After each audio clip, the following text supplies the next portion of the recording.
proses yang pertama itu adalah treatment benih. Kita melakukan treatment benih selama 15 menit. Setelah 15 menit melakukan perendaman, selanjutnya kita melakukan penirisan selama 3 menit. Setelah melakukan penirisan, kita melakukan pencucian 6-7 kali guna untuk membersihkan setiap kotoran-kotoran dari kulit benih yang sudah pecah. Setelah itu, kita melakukan perendaman kembali selama 15 jam untuk mendapatkan benih yang bernas untuk siap ditabur.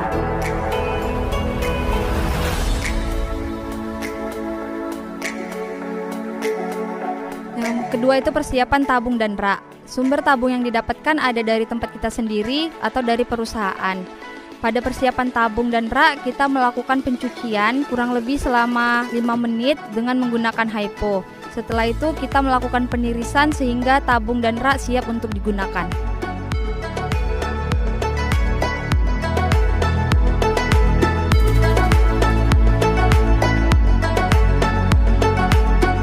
Selanjutnya ada persiapan media. Media yang digunakan yaitu 75% serabut atau kokopit dan 25% gambut. Serta pupuk yang digunakan ada MPK, ada TSP dan juga dolomit.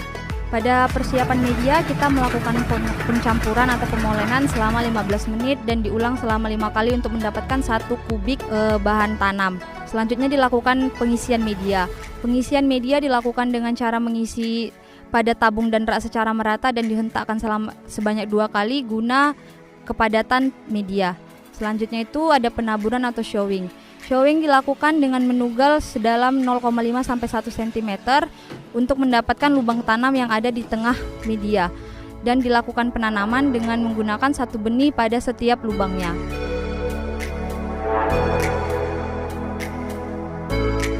Selanjutnya itu ada proses labeling atau pemberian label pada tabung yang berisikan nomor sheet lot dan tanggal tabur pada penaburan tersebut. Motherplant atau pohon induk ini diambil dari pohon induk sendiri, itu diambil dari nursery rasa kuning, yang kita ambil dari nursery rasa kuning terus kita tanam di sini. Medianya pasir sungai dari Japura. Jadi kriteria sud yang bisa dipanen itu dia 2-3 daun, batangnya harus setengah berkayu, jadi nggak boleh masih muda, harus 3,5 berkayu baru bisa dipanen sudnya. Panennya itu harus kandas, nggak boleh meninggalkan banyak batangnya, jadi harus kandas ke bawah.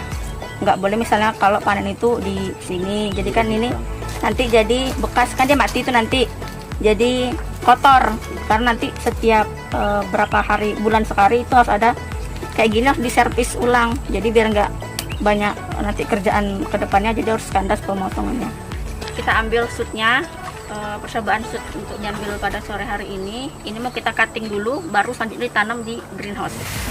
Ada 2 macam sud yang kita pakai, itu yang makro sama yang mikro.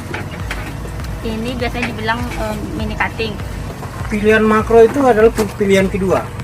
Itu hanya alternatif untuk memenuhi atau meningkatkan produktivitas. Setelah dilakukan proses cutting, itu langsung kita tanam di media yang sudah disediakan. Ini gantinya sama serabut kelapa sama arang sekam. 75 kokopit berarti sekam bakarnya 25%.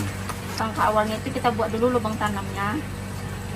Nah itu sebelum ditanam, celupkan dulu tangkal akan ditanam itu ke hormon. Ini hormon perangsang akar A1 jenisnya. Itu dicelupkan, baru ditanam. Dan usahakan si ininya itu harus rata, jadi nggak boleh yang berlawan arah.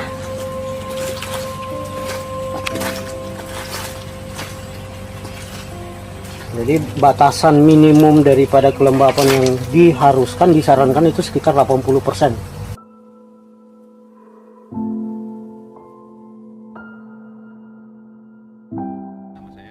Sedikit saya jelaskan tentang perawatan bibit Acacia crassicarpa.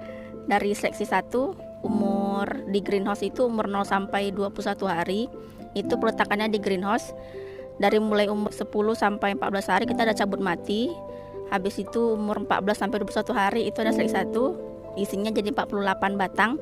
Habis itu dipindahkan ke seleksi 2, itu peletakannya di shading 30% 50%, isinya jadi 33 batang. Lalu untuk di open area sendiri itu tetap di seleksi 2 itu di 33 batang per satu rak. Untuk perawatannya itu di greenhouse itu kita pakai pupuk N, dosisnya 2 gram per liter seminggu 3 kali. Untuk di shading area itu kita pakai pupuk P atau pakai pupuk K berganti-gantian, dosisnya sama 2 gram per liter 3 kali seminggu. Untuk di open area kita pakai MKP, itu dosisnya sama 2 gram per liter 3 kali seminggu juga.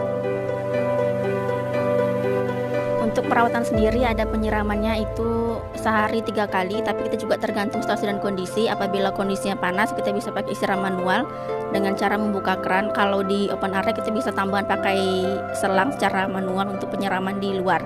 Tapi kalau untuk di greenhouse sama di shading kita pakai misting, itu tinggal buka keran saja, nanti mistingnya hidup sendiri gitu.